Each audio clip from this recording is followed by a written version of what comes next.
स्वयं परमात्मा शिव बाबा इस विश्व नाटक के रचयिता और संचालक हैं। ಸ್ವಯಂ ಪರಮಾತ್ಮ ಶಿವಬಾಬಾ ಈ ವಿಶ್ವ ನಾಟಕದ ರಚಯಿತನಾಗಿದ್ದಾರೆ।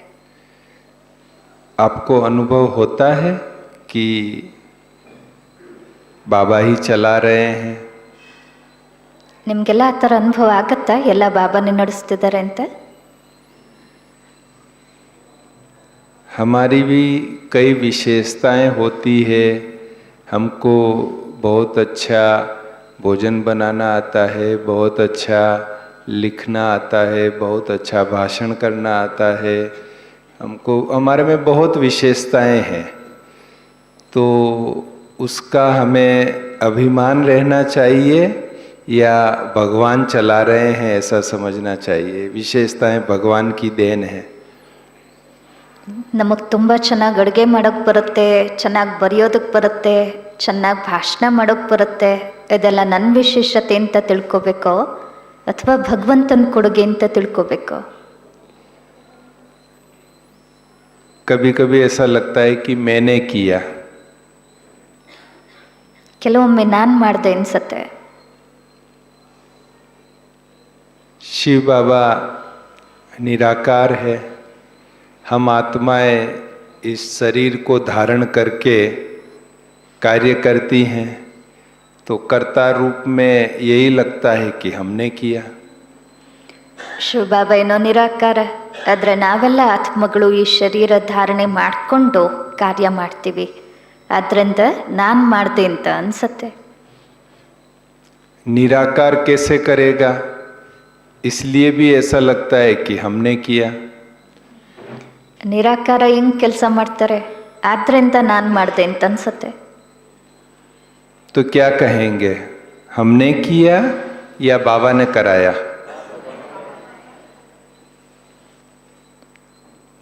ನಾವ ಮಾಡಿದ್ದು, ಬಾಬಾ ಮಾಡಿಸಿದ್ದು। ये जब मुरली क्लास में बैठते हैं, मुरली सुनते हैं, उस समय तो ऐसा लगता है कि बाबा ने कराया, लेकिन जब दुनिया में होते हैं, घर में होते हैं, परिवार में होते हैं, तब कहते हैं मैंने ये किया, मैंने ये किया, मैंने ये किया। ಮುರಳಿಲಿ ಕೂತ್ಕೊಂಡಾಗ ಅನ್ಸತ್ತೆ ಎಲ್ಲ ಬಾಬಾನೇ ಮಾಡಿಸ್ತಿರೋದು ಅಂತ, ಆದರೆ ಇಡೀ ದಿನ ಕೆಲಸ ಕಾರ್ಯಗಳಲ್ಲಿರುವಾಗ, ಮನೇಲಿರುವಾಗ ಏನು ಅನ್ನಿಸ್ತಿರುತ್ತೆ ಅಂದರೆ ಇದನ್ನು ನಾನು ಮಾಡಿದೆ, ಇದು ಮಾಡಿದ್ದು ನಾನು, ಇದು ನಾನು ಮಾಡಿದ್ದು। प्रैक्टिकल में क्या होता है? ಪ್ರಾಕ್ಟಿಕಲ್ ಆಗಿ ಆಗ್ತಿರೋದೇನು?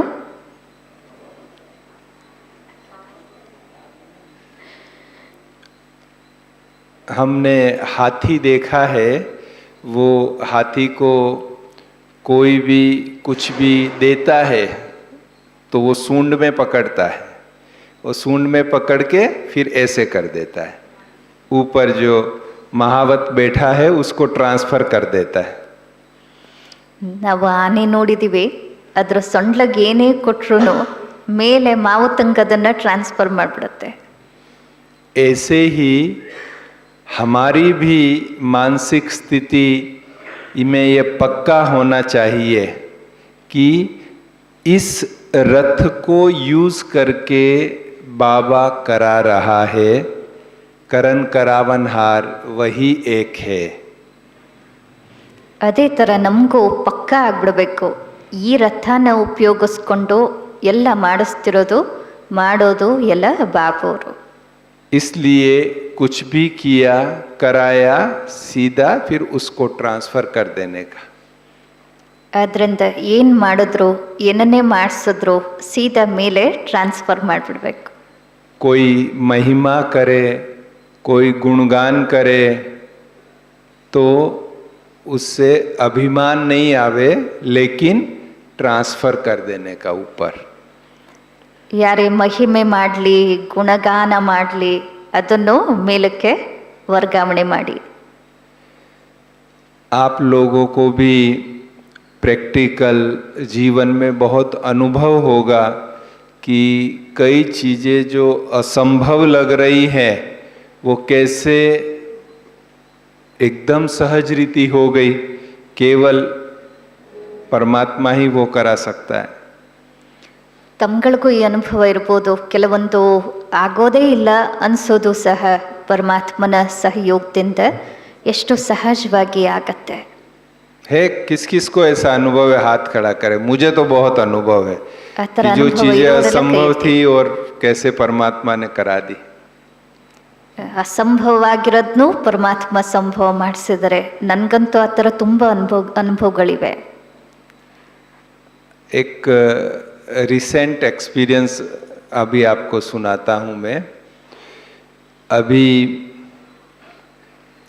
30 सितंबर गया, वो लास्ट डेट थी इनकम टैक्स का रिटर्न फाइल करने, ऑडिट रिपोर्ट फाइल करने की लास्ट डेट थी। जो यहाँ बिजनेसमैन या सीए बैठे हैं उनको पता होगा। ಇತ್ತೀಚೆಗಿನ ಒಂದು ಅನುಭವನ ತಿಳಿಸ್ತೀನಿ। 30 ಸೆಪ್ಟೆಂಬರಲ್ಲಿ ತಮ್ಮಲ್ಲಿ ಕೆಲವರು ಬಿಸ್ನೆಸ್ನವ್ರು ಯಾರಿದ್ರೆ ತಮಗೆ ಅನುಭವ ಇರುತ್ತೆ, ಅಕೌಂಟ್ಸ್ದು ಆಡಿಟ್ದೆಲ್ಲ ಫೈಲ್ನ ನಾವು ಒಪ್ಪಿಸ್ಬೇಕಿತ್ತು ಸರ್ಕಾರಕ್ಕೆ। ऑडिट रिपोर्ट फाइल ಆಡಿಟ್ करने ರಿಪೋರ್ಟ್ का ಫೈಲ್ ಮಾಡಬೇಕಿತ್ತು। लास्ट डेट थी। September 30 last date. सो वो हमें भी 2 ऑडिट रिपोर्ट फाइल करवानी थी और बहुत बड़ा काम था। ನಾವು ಸಹ 2 ಆಡಿಟ್ ರಿಪೋರ್ಟ್ ಫೈಲ್ ಮಾಡಬೇಕಿತ್ತು, ತುಂಬ ದೊಡ್ಡ ಕೆಲಸ ಇತ್ತು। अगर 30 सितंबर रात को 12 बजे तक ऑडिट रिपोर्ट फाइल नहीं करते हैं तो करोड़ों रुपये में पेनल्टीज थी। 30ನೇ ತಾರೀಕು ಸೆಪ್ಟೆಂಬರ್ ರಾತ್ರಿ 12 ಗಂಟೆ ಒಳಗಡೆ ಆಡಿಟ್ ರಿಪೋರ್ಟ್ ಫೈಲ್ ಮಾಡಲಿಲ್ಲ ಅಂದರೆ ಕೋಟ್ಯಾಂತರ ರೂಪಾಯಿನ ಫೈನ್ ಕಟ್ಟಬೇಕಿತ್ತು। पिछले 4-5 मास से बहुत मेहनत करके वो कार्य कर रहे थे और 1 मास में तो बहुत ही मेहनत करके कि हम 30 सितंबर तक फाइल कर सकें, इतना हम प्रयास कर रहे थे। ಕಳೆದ 4-5 ತಿಂಗಳಿಂದ ಬಹಳ ಶ್ರಮ ಪಡ್ತಿದ್ವಿ, ಅದರಲ್ಲೂ ಕೊನೆ 1 ತಿಂಗಳಂತೂ ತುಂಬಾನೇ ಶ್ರಮ ಪಟ್ವಿ ಆ ಕಾರ್ಯ ಪೂರ್ಣ ಮಾಡಲೇಬೇಕು ಅಂತ।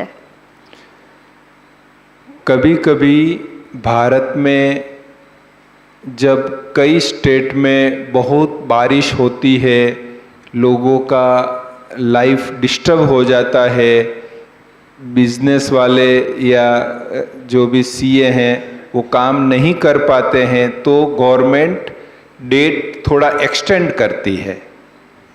ಕೆಲವೊಮ್ಮೆ ಭಾರತ ದೇಶದಲ್ಲಿ ಕೆಲವು ರಾಜ್ಯಗಳಲ್ಲಿ ಬಹಳ ಮಳೆ ಆದರೆ, ಸ್ವಲ್ಪ ಜನಜೀವನ ಅಸ್ತವ್ಯಸ್ತ ಆದರೆ ಆ ದಿನನ ಸ್ವಲ್ಪ ವಿಸ್ತೀರ್ಣ ಮಾಡುತ್ತೆ ಸರ್ಕಾರ। कोविड के समय भी थोड़ी एक्सटेंड की थी डेट। ಕೋವಿಡ್ ಸಮಯದಲ್ಲೂ ಸ್ವಲ್ಪ ಡೇಟ್ ಎಕ್ಸ್ಟೆಂಡ್ ಮಾಡಿದ್ರು।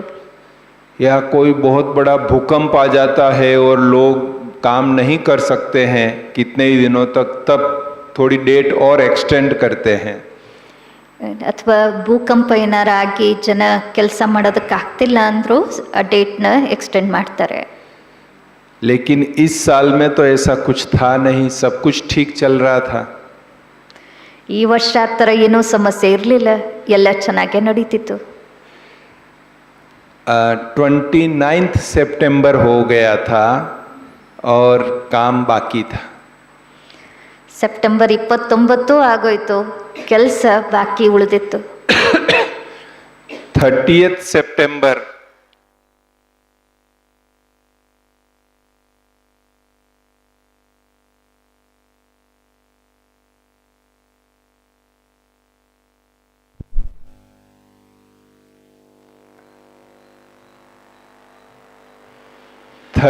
सितंबर मतलब it was just 24 hour remaining, 24 घंटा बाकी था और दोनों ही ऑडिट रिपोर्ट बाकी थी। So it was impossible to file कि हम 24 घंटे में वो दोनों ऑडिट रिपोर्ट फाइल कर सकेंगे, इम्पॉसिबल था। ಬರೀ 24 ಗಂಟೆಗಳು ಉಳಿದಿತ್ತು, ಆದರೆ 2 ರಿಪೋರ್ಟ್ ಸಹ ಬಾಕಿ ಇತ್ತು. ಅದು ಸಾಧ್ಯನೇ ಇಲ್ಲ ಅನ್ನೋ ಹಾಗಿತ್ತು. वो 7 दिन पहले भी लग रहा था कि इतना काम पेंडिंग है कि हम 30 तारीख तक नहीं कर सकेंगे. ऐसा 7 दिन पहले से हमको लग रहा था कि बहुत बहुत पेंडिंग है और नहीं हो सकता है. 30 ದಿನದ ಮೊದಲಿಂದನೇ ನಮ್ಗೆ ಅನ್ನಿಸ್ತಿತ್ತು ಭಾಳ ಪೆಂಡಿಂಗ್ ಕೆಲಸಗಳಿವೆ, ಇದು 30 ಸೆಪ್ಟೆಂಬರ್ವರೆಗೆ ಆಗೋದೇ ಇಲ್ಲ ಅಂತ ಅನಿಸಿತ್ತು. हमने बाबा को रिक्वेस्ट किया कि बाबा कोई चमत्कार करो और डेट एक्सटेंड कर दो, ये काम नहीं हो सकता 30 तारीख तक. ನಾನು ಬಾಬಾವ್ರಿಗೆ ಹೇಳಿದೆ, ಬಾಬಾ ಏನಾದರೂ ಚಮತ್ಕಾರ ಮಾಡಿ ಈ ಡೇಟ್ ಎಕ್ಸ್ಟೆಂಡ್ ಮಾಡಿಸಿ, 30 ದಿನದಲ್ಲಂತೂ ಈ ಕೆಲಸ ಆಗೋದೇ ಇಲ್ಲ ಅಂತ.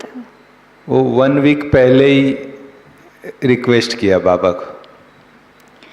1 ವಾರಕ್ಕೆ ಮೊದಲು ಬಾಬಾವ್ರ ಹತ್ರ ರಿಕ್ವೆಸ್ಟ್ ಮಾಡಿದೆ. 29th को भी जब देखा न तो डेट एक्सटेंड हुआ न काम पूरा हुआ, उस समय हमारे मन की क्या स्थिति है आप सोच सकते हैं. करोड़ों रुपये की पेनल्टीज थी. 29ನೇ ತಾರೀಕು ಸಹ ನೋಡಿದ್ವಿ, ಡೇಟ್ ಎಕ್ಸ್ಟೆಂಡ್ ಆಗಲಿಲ್ಲ, ಏನೂ ಬದಲಾವಣೆಗಳು ಕಾಣಿಸ್ಲಿಲ್ಲ. ನನ್ನ ಮನಸ್ಸಿನ ಸ್ಥಿತಿ ಆಗ ಹೇಗಿರ್ಬೋದು ಅನ್ನೋದನ್ನ ತಾವು ಯೋಚನೆ ಮಾಡ್ಬೋದು. ಯಾಕಂದರೆ ಕೋಟ್ಯಾಂತರ ರೂಪಾಯಿ ಫೈನ್ ಕಟ್ಟಬೇಕಾಗತ್ತೆ. एक एक घंटा पास हो रहा था और यहाँ पे प्रेशर बढ़ता जा रहा था. ಒಂದೊಂದು ಗಂಟೆ ಕಳೀತ ಇಲ್ಲಿ ಮನಸ್ಸಲ್ಲಿ ನನಗೆ ಪ್ರೆಷರ್ ಜಾಸ್ತಿ ಆಗ್ತಿತ್ತು. 29 हम रात को लेट नाइट तक भी वो पूरा करने का काम कर रहे थे. 29ನೇ ತಡರಾತ್ರಿವರೆಗೂ ನಾವು ಆ ಕೆಲಸ ಪೂರ್ಣ ಮಾಡೋದಕ್ಕೆ ನೋಡ್ತಿದ್ವಿ. रात को 11:30 बजे गवर्नमेंट का सर्कुलर आया ट्विटर पर, एक्स पर, कि 7 दिन के लिए डेट बढ़ गई है. ರಾತ್ರಿ 12 ಗಂಟೆಗೆ ಟ್ವಿಟರಲ್ಲಿ ಬಂತು, 1 ವಾರಕ್ಕೆ ಡೇಟ್ ಎಕ್ಸ್ಟೆಂಡ್ ಆಗಿದೆ ಅಂತ. मतलब जिसका कोई कारण नहीं था डेट बढ़ने का, न कोई परिस्थिति थी, न किसी भी प्रकार से कोई संभावना थी, न किसी ने डिमांड की थी डेट बढ़ाने की. ಅಲ್ಲಿ ಡೇಟ್ ಎಕ್ಸ್ಟೆಂಡ್ ಆಗೋದಕ್ಕೇನು ಕಾರಣವೇ ಇರಲಿಲ್ಲ, ಆ ಥರ ಯಾವುದೇ ಪರಿಸ್ಥಿತಿಗಳು ಇರಲಿಲ್ಲ, ಯಾರು ಡಿಮ್ಯಾಂಡ್ ಸಹ ಮಾಡಿರಲಿಲ್ಲ, ಕಾರಣನೇ ಇರಲಿಲ್ಲ. नॉर्मली जब बहुत ऐसी कोई बात होती है तो जो हमारे सीए एसोसिएशन है, सीए इंस्टीट्यूट है, वो गवर्नमेंट से डिमांड करते हैं कि डेट बढ़ाओ डेट बढ़ाओ. वो सब लेटर लिखते हैं, ये करते हैं. इस बार एक भी व्यक्ति ने गवर्नमेंट को नहीं लिखा डेट बढ़ाने के लिए. ಸಾಮಾನ್ಯವಾಗಿ ಆ ಥರ ಏನಾದರೂ ಪರಿಸ್ಥಿತಿ ಇದ್ದರೆ ನಮ್ಮ ಸಿ ಎ ಅಸೋಸಿಯೇಷನ್ ಅಥವಾ ಇನ್ಸ್ಟಿಟ್ಯೂಷನ್ನಿಂದ ಸರ್ಕಾರದವ್ರ ಮುಂದೆ ಬೇಡಿಕೆ ಸಲ್ಲಿಸ್ತಾರೆ, ಸ್ವಲ್ಪ ಡೇಟ್ನ ಹೆಚ್ಚಿಸಿ ಅಂತ. ಆದರೆ ಯಾರೊಬ್ಬರು ಆ ರೀತಿ ಸರ್ಕಾರದ ಹತ್ರ ರಿಕ್ವೆಸ್ಟ್ ಮಾಡೂ ಇರಲಿಲ್ಲ. हमारा काम पेंडिंग था, लेकिन हमने सरकार को नहीं लिखा, हमने बाबा को लिखा. ನಮ್ಮ ಕೆಲಸ ಪೆಂಡಿಂಗ್ ಉಳಿದಿತ್ತು, ಆದರೆ ನಾವು ಸರ್ಕಾರಕ್ಕೆ ಬರೀಲಿಲ್ಲ, ಬಾಬಾವ್ರಿಗೆ ಬರೆದ್ವಿ. और आप कमाल देखिए कि 29th रात को 11:30 बजे डेट बढ़ गई. किसने बोला, किसने उनके माइंड में फिट किया, आपको पता है.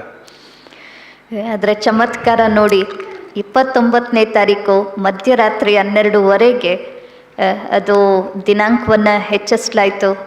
ಯಾರು ಅವ್ರಿಗೆ ಬುದ್ಧಿನಲ್ಲಿ ಆ ರೀತಿ ತುಂಬಿಸಿದ್ದು? बाबा और दुख किल ताने. मैं ट्विटर देख रहा था तो जब वो डेट बढ़ने का नोटिफिकेशन उसमें आया ट्विटर में, तो लोग लिख रहे थे कि हमारा तो सब काम हो गया, फिर डेट क्यों बढ़ाई, किसने बोला था डेट बढ़ाने के लिए, अभी डेट क्यों बढ़ाई, ऐसा लोग लिख रहे थे उसमें. ಟ್ವಿಟರಲ್ಲಿ ನಾನು ನೋಡ್ತಾ ಇದ್ದೆ, ಕೆಲವರೆಲ್ಲ ಅದರಲ್ಲಿ ಕಾಮೆಂಟ್ಸ್ ಕೊಡ್ತಾ ಇದ್ರು, ಯಾರು ನಮ್ದೆಲ್ಲ ಕೆಲಸ ಮುಗ್ದೋಗಿತ್ತು, ನೀವು ಯಾಕೆ ದಿನಾಂಕನ ಮುಂದೂಡ್ತಿದ್ದೀರಾ, ಯಾರು ಹೇಳಿದ್ರು, ಯಾರು ಕೇಳಿದ್ರು ಅಂತೆಲ್ಲ ಆಗ್ತಾ ಇದ್ರು. लेकिन हम जानते हैं कि करण करावनहार ने किसकी बुद्धि में बैठ के क्या विचार देता है और क्या करा देता है, वो तो कमाल है। ಆದರೆ ನಾನು ನೋಡಿದೆ ಯಾವ ಸಮಯದಲ್ಲಿ ಯಾರ ಬುದ್ಧಿಯಲ್ಲಿ ಬಾಬೋರು ಏನನ್ನು ಕೂರಿಸ್ತಾರೆ ಅದೆಲ್ಲ ನಿಜವಾಗ್ಲೂ ಅವರ ಚಮತ್ಕಾರ. फिर 3-4 दिन में काम पूरा हो गया, जो पेंडिंग था वो सब पूरा हो गया। हमारा जो ग्रुप इधर विजिट के लिए आया था, मेरी भी टिकट उनके साथ बनी हुई थी, लेकिन मैंने अपनी टिकट कैंसिल कराई, ग्रुप आ गया। उसके 3 दिन बाद मैंने ज्वाइन किया वो काम पूरा करके। ನಂತರ 3-4 ದಿನದಲ್ಲಿ ನಮ್ಮ ಕೆಲಸ ಪೂರ್ಣ ಆಯಿತು. ನಮ್ಮ ತಂಡ ಇಲ್ಲೆಲ್ಲ ಭೇಟಿ ನೀಡೋದಕ್ಕೆ ಅಂತ ಬಂದಿದ್ದಾರೆ. ಅವ್ರಗಳ ಟಿಕೆಟ್ ಆಗಿತ್ತು, ನಂದು ಇರಲಿಲ್ಲ. ಆದರೆ ನಾನು ನಂತರ ಇವ್ರಗಳ ಜೊತೆಗೆ ಜಾಯ್ನ್ ಆದೆ. इसलिए हम सब मिलके बाबा को थैंक्स करेंगे खास।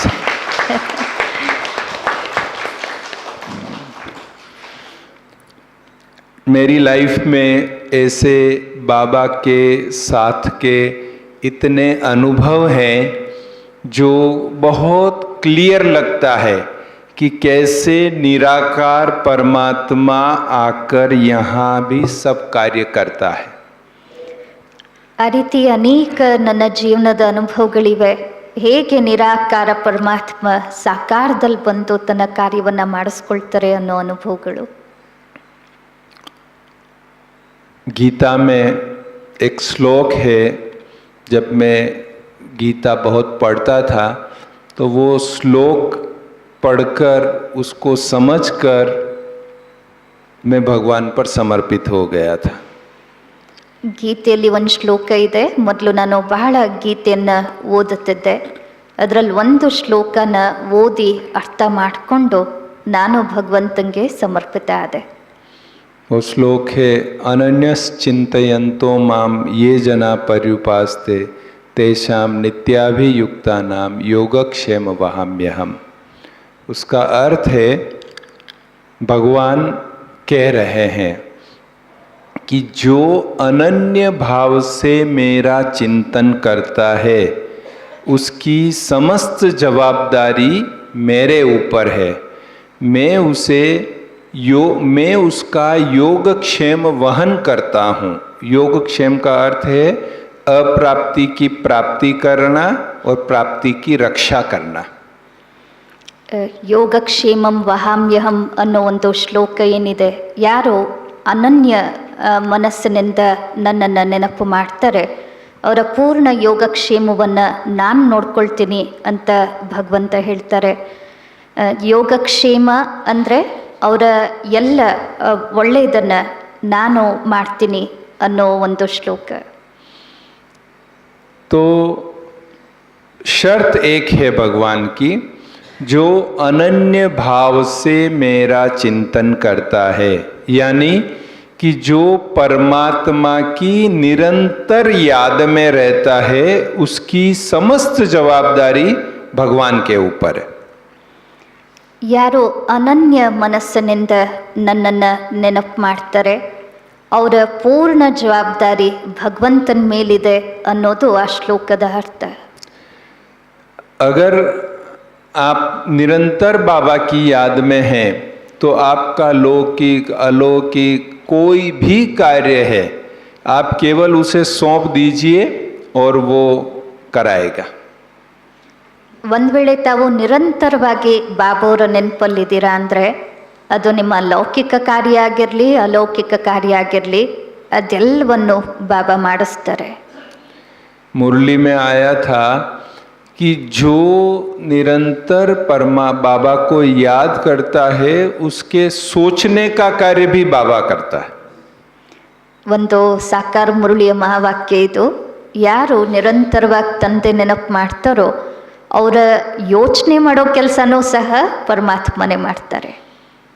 तो हमें क्या करना है, केवल उसको निरंतर याद करना है, बाकी सब कुछ वो करेगा। ಅಂದಮೇಲೆ ನಾವು ಮಾಡಬೇಕಿರೋದೇನು, ಕೇವಲ ನಿರಂತರವಾಗಿ ತಂದೆ ನೆನಪು ಮಾಡಬೇಕು, ಇನ್ನುಳಿದದ್ದೆಲ್ಲ ಅವ್ರು ಮಾಡ್ಕೋತಾರೆ. कभी ये अभिमान नहीं आना चाहिए कि ये मैंने किया। करण करावनहार वो है। ನಾನು ಮಾಡಿದೆ ಅನ್ನೋ ಅಭಿಮಾನ ಎಂದೂ ಬರಬಾರ್ದು. ಮಾಡ್ತಿರೋರು ಮಾಡಿಸ್ತಿರೋರು ಎಲ್ಲ ಬಾಬಾನೇ. महाभारत में एक कहानी आती है कि जब पांडव जीत गए थे, वो हस्तिनापुर में राज्य कर रहे थे, तो थोड़े दिनों के बाद उनका आपस में एक चर्चा हुई कि हम 5 भाइयों में से सबसे बलवान कौन। ಮಹಾಭಾರತದ ಒಂದು ದೃಷ್ಟಾಂತ ಇದೆ. ಅವರು ಎಲ್ಲ ಯುದ್ಧ ನಡೀತು, ಗೆದ್ದಿದ್ದಾಯಿತು, ಹಸ್ತಿನಾಪುರದಲ್ಲಿ ಅವರ ರಾಜ್ಯನೂ ನಡೀತಿದೆ. ಆಗ ನಾವು 5 ಜನರಲ್ಲಿ ಎಲ್ರಿಗಿಂತ ಶಕ್ತಿಶಾಲಿ ಯಾರು ಅನ್ನೋ ಒಂದು ಚರ್ಚೆ ಶುರುವಾಯಿತು. हर एक भाई कहता था कि मैं ज़्यादा बलवान हूँ, अर्जुन कहे मैं ज़्यादा बलवान हूँ, भीम कहे मैं ज़्यादा बलवान हूँ। तो थोड़ा डिस्प्यूट हो गया भाइयों के बीच में कि कौन ज़्यादा बलवान। तो फिर सोचा कि अच्छा एक हम निशानी बनाते हैं, मतलब एक यार्ड स्टिक जिसको कहते हैं ना, पैमाना बनाते हैं कि जिसने सबसे ज़्यादा कौरव सेना को मारा उसको हम बलवान कहेंगे। 5 ಜನರಲ್ಲೂ ಸ್ವಲ್ಪ ಜಗಳನೇ ಶುರುವಾಗೋಯ್ತು. ಅರ್ಜುನ ಹೇಳ್ತಾನೆ ನಾನು ಬಲಶಾಲಿ ಅಂತ, ಭೀಮ ಹೇಳ್ತಾನೆ ನಾನು ಬಲಶಾಲಿ ಅಂತ. ಹೀಗೆ ಜಗಳನೇ ಶುರುವಾಗೋಯ್ತು. ಆಗ ಅವರೊಂದು ನಿರ್ಧಾರ ಏನು ಮಾಡಿದ್ರು ಅಂದರೆ, ಈಗ ಶಕ್ತಿನ ಹೇಗೆ ಗುರ್ತಿಸೋದು, ಅದಕ್ಕೊಂದು ಮಾಪನದಂಡ ಬೇಕಲ್ಲ. ಯಾರು ಹೆಚ್ಚು ಜನ ಕೌರವರನ್ನ ಕೊಂದ್ರೋ ಅವರು ಬಲಶಾಲಿ ಅಂತ ಲೆಕ್ಕ ಹಾಕೋಣ ಅಂತ ಮಾಪದಂಡ ಮಾಡಿದ್ರು. अब ये बात आई कि कौन कहेगा कि किसने सबसे ज़्यादा कौरव सेना को मारा। अर्जुन कहता है मेरे एक बाण से इतने मर गए, भीम बोला मेरी एक गदा से इतने मर गए, वो बोला मेरी तलवार से इतने मर गए। वो फिर डिस्प्यूट हो गया कि अभी ये फैसला कौन करे कि किसने सबसे ज़्यादा कौरव सेना को मारा। ನಂತರ ಅದರಲ್ಲೂ ಏನು ಒಂದು ಜಗಳ ಶುರುವಾಗೋಯ್ತು ಅಂದರೆ, ಅರ್ಜುನ ಹೇಳ್ತಾನೆ ನನ್ನ ಒಂದು ಬಾಣದಿಂದ ಎಷ್ಟು ಜನ ಕೌರವರು ಸತ್ರು ಅಂತ. ಭೀಮ ಹೇಳ್ತಾನೆ ನನ್ನ ಒಂದು ಗದೆಯಿಂದ ಎಷ್ಟು ಜನ ಕೌರವರು ಸತ್ರು ಅಂತ. ಇನ್ನೊಬ್ಬ ಹೇಳ್ತಾನೆ ನನ್ನ ಕತ್ತಿಯಿಂದ ಎಷ್ಟು ಜನ ಸತ್ರು ಅಂತ. ಈಗ ಅದನ್ನು ಹೆಂಗೆ ಕಂಡುಹಿಡಿಯೋದು, ಎಷ್ಟು ಜನ ಕೌರವರು ಸತ್ತಿದ್ದಾರೆ ಅಂತ. फिर सबने सोचा कि आपस में चर्चा करने से कोई मतलब नहीं है, ऐसा करते हैं कि कृष्ण को पूछते हैं। तो दूसरे भाई बोले कि कृष्ण तो अर्जुन के रथ पर थे, तो अर्जुन ने कितना मारा वो कृष्ण को पता है, हमने कितना मारा वो कैसे पता कृष्ण को। फिर डिस्प्यूट हो गया। ನಂತರ ಯಾರೋ ಹೇಳಿದ್ರು ಈ ವಾದದಿಂದ ಏನೂ ಪ್ರಯೋಜನ ಇಲ್ಲ, ಒಂದು ಕೆಲಸ ಮಾಡೋಣ, ಕೃಷ್ಣನ್ ಕರೆಯೋಣ, ಅವನನ್ನು ಕೇಳೋಣ ಅಂತ. ಅದಕ್ಕೂ ಇನ್ನೊಬ್ರು ಹೇಳಿದ್ರು ಕೃಷ್ಣ ಇದ್ದಿದ್ದು ಅರ್ಜುನ ರಥದಲ್ಲಿ, ಅರ್ಜುನ ಎಷ್ಟು ಜನ ಕೌರವರನ್ನು ಕೊಂದ್ರು ಅನ್ನೋದು ಮಾತ್ರ ಅವನಿಗೆ ಗೊತ್ತಿರುತ್ತೆ, ನಾವೆಲ್ಲ ಎಷ್ಟು ಜನ ಕೌರವರನ್ನು ಸಾಯಿಸಿದ್ದೀವಿ ಅನ್ನೋದು ಕೃಷ್ಣಂಗೆ ಹೆಂಗೆ ಗೊತ್ತಾಗಬೇಕು, ಆದ್ದರಿಂದ ಅದು ಪ್ರಯೋಜನ ಆಗಲ್ಲ ಅಂತ ಹೇಳಿದ್ರು. कृष्ण तो अर्जुन का दोस्त है, तो कृष्ण तो अर्जुन का ही नाम ले लेगा, फेवर कर लेगा, इसलिए कोई न्यूट्रल व्यक्ति चाहिए। ಕೃಷ್ಣ ಅರ್ಜುನನ ಸ್ನೇಹಿತ ಆಗಿದ್ರಿಂದ ಅವನು ಅರ್ಜುನನ ಕಡೆಗೆ ವಹಿಸ್ಕೊಳ್ತಾನೆ. ಆದ್ದರಿಂದ ಯಾರಾದರೂ ತಟಸ್ಥ ವ್ಯಕ್ತಿ ಬೇಕು ಸರಿಯಾದ ನಿರ್ಧಾರ ಕೊಡೋಕ್ಕೆ. फिर उनको याद आया कि हनुमान वो हमारी ध्वजा पर बैठा हुआ था और उसने पूरा युद्ध ऊपर से बैठकर पूरा युद्ध देखा है और वो न्यूट्रल भी है, तो चलो उसके पास वो फैसला करेगा कि किसने सबसे ज़्यादा कौरवों को मारा। ಆಗ ಒಬ್ರಿಗೆ ನೆನಪು ಬಂತು, ನಮ್ಮ ಧ್ವಜದ ಮೇಲೆ ಹನುಮಂತ ಕೂತಿದ್ದ, ಅವನೆಲ್ಲಾನು ಯುದ್ಧ ಪೂರ್ತಿ ನೋಡಿದ್ದಾನೆ, ಜೊತೆಗಾತ ತಟಸ್ಥವಾಗೂ ಇದ್ದಾನೆ, ಆದ್ದರಿಂದ ಅವನ ಹತ್ರ ನಿರ್ಣಯ ಕೇಳೋಣ ಅಂದರು. तो जंगल में गए, हनुमान जी को ढूंढा, हनुमान जी विश्राम कर रहे थे, तो जाके सब ने प्रणाम किया कि हनुमान जी जरा उठिए, हमको एक फैसला सुनाइए। ಕಾಡಲ್ಲಿ ಹೋಗಿ ಹನುಮಂತನ ಹುಡುಕಿದ್ರು, ಹನುಮಂತ ವಿಶ್ರಾಂತಿಯಲ್ಲಿದ್ದರು. ಆಗ ಇವರೆಲ್ಲ ಏಳಿಸ್ಬಿಟ್ಟು ಹೇಳಿದ್ರು ನಮಸ್ಕಾರ ಮಾಡಿ, ನೋಡಿ ನಮಗೆ ನೀವು ಒಂದು ನಿರ್ಣಯ ಕೊಡಬೇಕು. हनुमान जी ने पूछा क्या बात है? बोले हमारे एक डिस्प्यूट हो गया है मन में कि हम ये जानना चाहते हैं कि हमारे पांचों भाइयों में से सबसे ज़्यादा शक्तिशाली कौन है, और उसके लिए हमने ये पैमाना निश्चय किया है कि जिसने कौरव सेना में सबसे ज़्यादा लोगों को मारा है उसको हम शक्तिशाली कहेंगे। तो आप बताइए कि हमारे में से किसने सबसे ज़्यादा कौरवों को मारा? ಆಗ ಹನುಮಂತ ಏನು ಸಮಾಚಾರ ಅಂತ ಕೇಳಿದ್ರೆ ಇವ್ರು ಹೇಳಿದ್ರು, ನಮ್ಮಲ್ಲೊಂದು ಜಗಳ ಆಗಿದೆ, ನಮ್ಮಲ್ಲಿ ಶಕ್ತಿಶಾಲಿ ಯಾರು ಅನ್ನೋದನ್ನು ಕಂಡುಹಿಡಿಯೋದಕ್ಕೆ ನಾವೊಂದು ಮಾಪನದಂಡ ಮಾಡ್ಕೊಂಡಿದ್ದೀವಿ. ಯಾರು ಹೆಚ್ಚು ಜನ ಕೌರವರನ್ನ ಸಾಯಿಸಿದ್ರೋ ಅವರು ಹೆಚ್ಚು ಶಕ್ತಿಶಾಲಿ. ಆದ್ದರಿಂದ ನೀವು ತಿಳಿಸಿ, ನಮ್ಮಲ್ಲಿ ಯಾರು ಕೌರವರನ್ನ ಜಾಸ್ತಿ ಕೊಂದವರು? हनुमान उनका चेहरा देखने लगे और देख के हनुमान जी को हंसी आ गई। जब हनुमान जी को हंसी आई तो वो पांचों भाई पूछने लगे कि अरे हमने तो आपको वही सवाल पूछा सीधा जो आपने देखा, फिर आप हंस क्यों रहे हो? ಹನುಮಂತ ಅವರೆಲ್ಲರ ಮುಖ ನೋಡಿ ನಗು ಬಂದ್ಬಿಡ್ತು, ನಗಕ್ಕೆ ಶುರು ಮಾಡಿದ್ರು. ಆಗ ಇವ್ರು ಕೇಳಿದ್ರಂತೆ, ಅಲ್ಲ ನಾವು ನಮ್ಮ ಮನಸ್ಸಿನ ಪ್ರಶ್ನೆ ಕೇಳಿದ್ರೆ ನೇರವಾದ ಪ್ರಶ್ನೆ ಇದು, ಶಕ್ತಿಶಾಲಿ ಯಾರು, ಆದರೆ ನೀವ್ಯಾಕೆ ನಗ್ತಿದ್ದೀರ? तो हनुमान जी ने बोला कि आप लोग ये सोच रहे हो कि आपने कौरवों को मारा।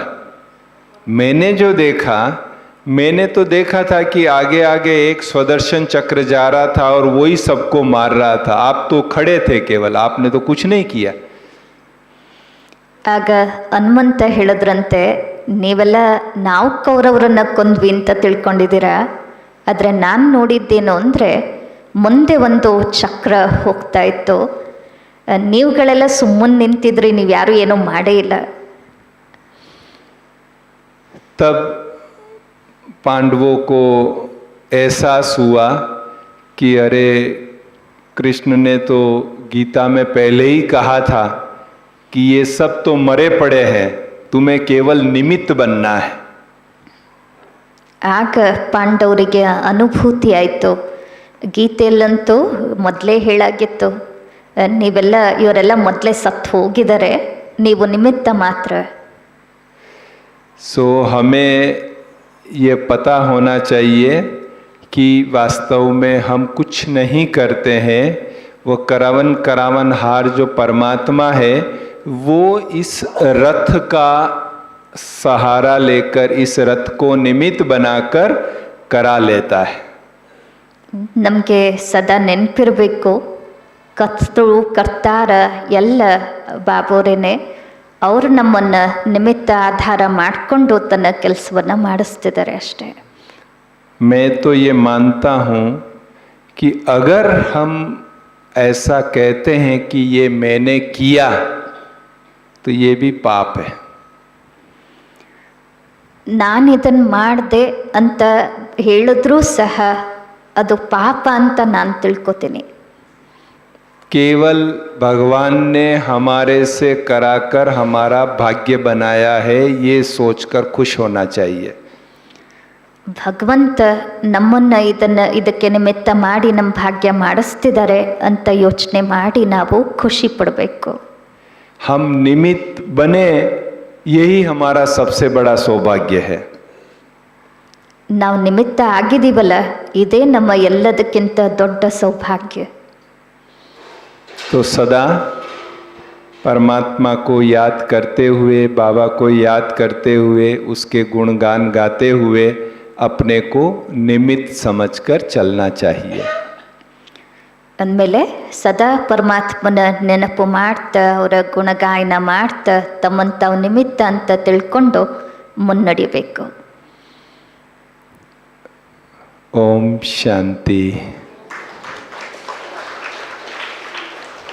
बाकी मैसूर तो हमारा नेक्स्ट घर जैसा है, हम मैसूर आते ही रहते हैं, आप सबसे भी मिलते ही रहते हैं, तो ये सौभाग्य हमें भी प्राप्त होता है।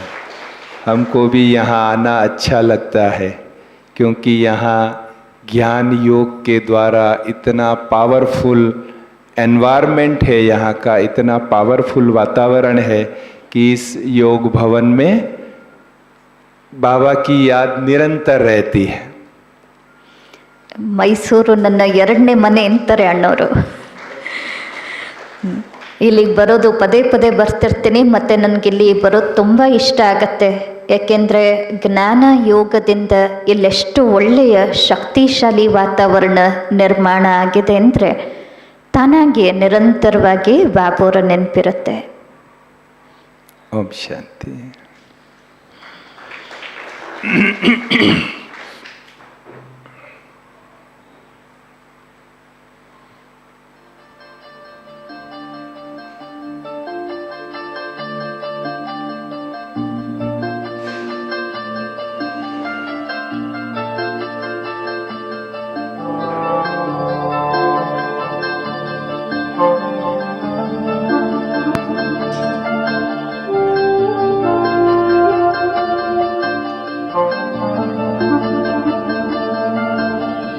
झलक तुम्हारी ओ प्यारे भगवन, पलक में भर के दिखा रहे हम, फलक से हम यही गा रहे, कराने